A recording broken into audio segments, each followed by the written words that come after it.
Dear viewer, I have taken it upon myself to write down the true tale of one of the most remarkable individuals to have ever lived in our small town of Watsonville.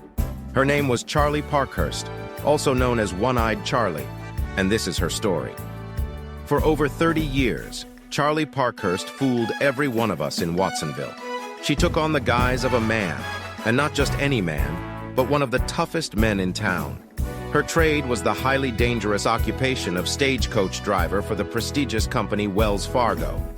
Gunfights, fistfights, nobody ever got the better of her. She was always seen with a cigar in her mouth and tobacco in her cheek, exuding a confidence that commanded respect. But Charley's story is not just about her toughness and courage. She was also a trailblazer in her own right, being the first woman in the United States to vote. Her story is one of perseverance, grit, and determination, and I have done my best to relate it in this tale. Dr. Reed enters the cabin carrying his medical bag. The room is dimly lit, with only a small lamp and a green bottle of liquid on a table. The lamp is illuminating the space. Charley Parkhurst is sitting in a chair by the fireplace, head slumped to one side. Dr. Reed approaches Charley and says, "Charley, Charley, can you hear me?" But there is no response. He sets down his bag and takes Charley's pulse, shaking his head, sighing. "I'm sorry, Charley, you're gone." The doctor stands, taking a closer look at Charley. He notices the bandages around his neck and the telltale signs of throat cancer. He whispers, "You fought a good fight, old friend." Dr. Reed covers Charley with a blanket and begins to gather his things, pausing for a moment to look at the person he's just lost. He says to himself, "Rest in peace, Charley Parkhurst.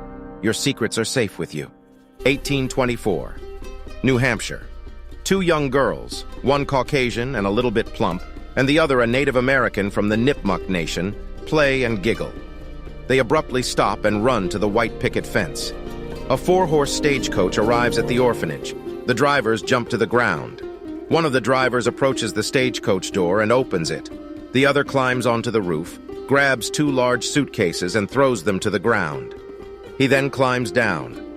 A tall, slim, middle-aged woman of distinction steps out of the carriage, followed by her husband, Mr. Millshark, a short, rotund man who is brushing dust off his attire. They are the new managers of the orphanage, about to implement their evil policies.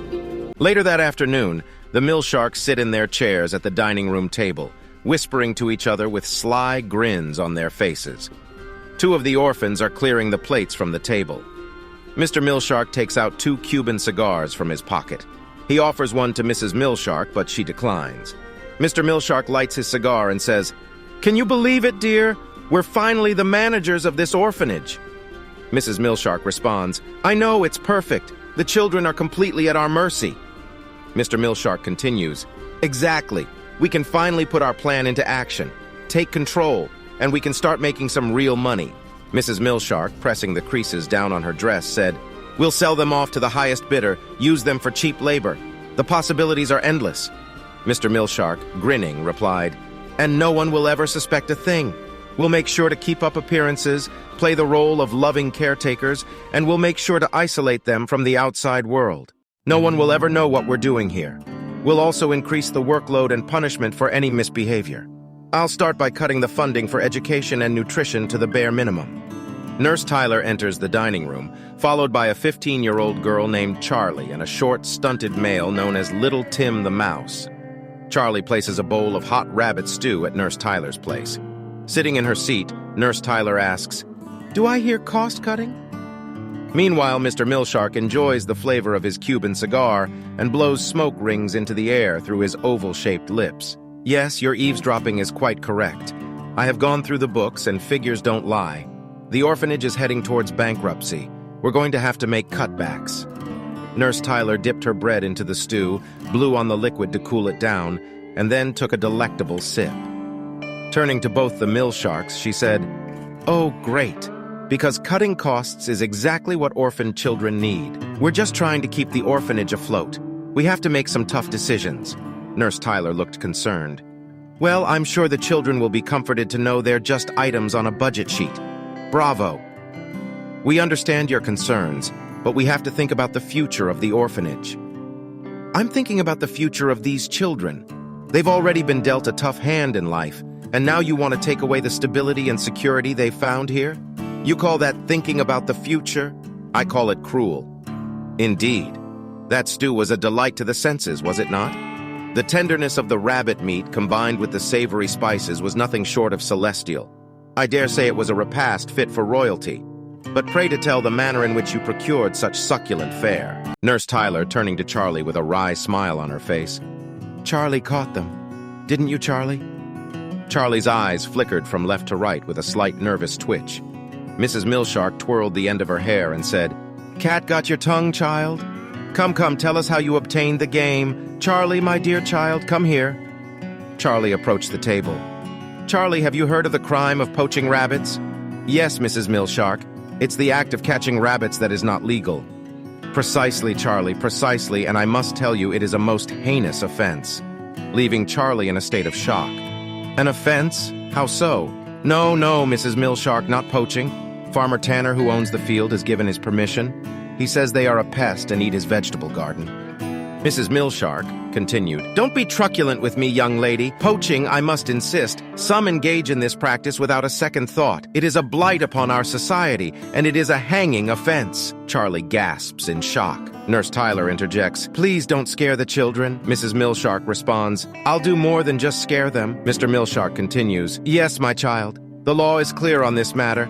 Those who would perpetrate such a crime must be punished and made to pay the ultimate price. Charlie nods, wide-eyed. Mrs. Milshark, continuing, But fear not. We have laws to protect us and ensure that justice is served. And it is up to every one of us to uphold these laws and to protect the innocent creatures that dwell within our lands. Charlie nods and stands in quiet contemplation. Little Tim the mouse interjects, Charlie poached nothing. Mrs. Milshark responds, Don't backchat me, young man, or you'll feel my cane. Little Tim the mouse retorts, Well, she never. Anyway, we hate you. Fanning herself. Oh my, Mr. Milshark. Don't just sit there like a stuffed dodo. Take this urchin in hand and do or say something. Mr. Milshark stands up and grabs the offending child by his collar and yanks him across the table. Tim the mouse begins to scream. Nurse Tyler is in a state of panic. Stop this madness. This boy has an illness. He can't help himself. He just blurts things out. Then we'll have to beat this affliction out of him. Milshark picks up his cane. Bending Tim the mouse over the table, he raises his arm, ready to beat him on his back. Charlie leaps up and tries to grab his hand, but is thrown to the ground. The thrashing begins. 12 strikes are administered. The mouse holds up, grimacing but without a murmur. Sweating, he lets go of Tim. Mrs. Milshark. That's enough. Come, my dear, let us to our rooms. Turning to Nurse Tyler. In the future, we shall eat in our room. The children and Nurse Tyler are silent and stunned by this display of anger. Chapter 2. A dimly lit dormitory within the walls of the orphanage. The room is filled with small bunk beds, each occupied by a child who has known nothing but hardship and sorrow. In the corner of the room, 3 children huddle together, their voices a hushed whisper in the still of the night. Charley Parkhurst, the eldest of the trio, stands tall and defiant. Little Wing, her face streaked with tears, and the third child is Tim the mouse, no more than 10 years old, who sobs, his body racked with pain from a recent beating by the cruel staff of the orphanage. Charlie strokes Tim's hair. Hush, Tim. The Milshark's cane may have struck you, but it shall not break you. We are strong, the 3 of us. Tim wipes the tears from his eyes. But what shall we do? We cannot stay here at the mercy of those cruel Milsharks. They'll beat us daily, and for what? A roof over our heads and scraps to eat? Little Wing wiping her nose on her sleeve. We could run away, Charlie. We could leave this place behind and start anew. There must be a better life beyond these walls. Yes, Little Wing, you speak true. But where shall we go? The streets of Worcester are filled with danger. They will not hesitate to come after us. Tim looked down at his feet. I have heard of a place far from here, a place where the sun shines bright and the fields are filled with golden wheat. They say it's called California. California, you say? I have heard of it as well. They say it's a land of opportunity, a place where one can start anew. Perhaps it is the answer to our prayers. Charlie was comforting her 2 friends, dreaming of sweet delights, when suddenly she hears a second loud rap upon the glass. With a start, Charlie rose from her bed and approached the window with a curious dread. She pulled aside the curtains, her eyes wide with terror, and beheld the face of a young man peering at her with excitement. "Joel." "It is I, Joel," he said, his voice low and clear. "I come with a proposition. I need your help, Charlie, to carry out a daring feat." Surprised, Charlie replied, "Very well. What is it that you propose?" "I wish for us to sneak out and borrow 2 of the horses. We'll ride into town and go to the fair," Joel explained. Charlie was intrigued, and before she knew it, she found herself nodding in agreement to Joel's request. Charlie crept along the corridor and through the shadows of the orphanage. Her heart pounded in her chest. She had to be careful, for the mill shark's door was nearby, and she couldn't risk being caught. She could hear the loud snoring of Mrs. Millshark, sounding like some mythical beast with the very bad wind. The moon was obscured by thick clouds, casting eerie shadows that seemed to mimic her every move. At last, Charlie arrived at the stables where she found Joel waiting for her, his eyes gleaming in the dark. Joel was an orphan like Charlie, but unlike her, he had a mysterious aura about him. Together they saddled the horses and then led them towards the gate. They walked with great care, making sure not to draw attention to themselves. They both mounted and rode off into the night. Charlie felt a sense of exhilaration, knowing that she was one step closer to freedom.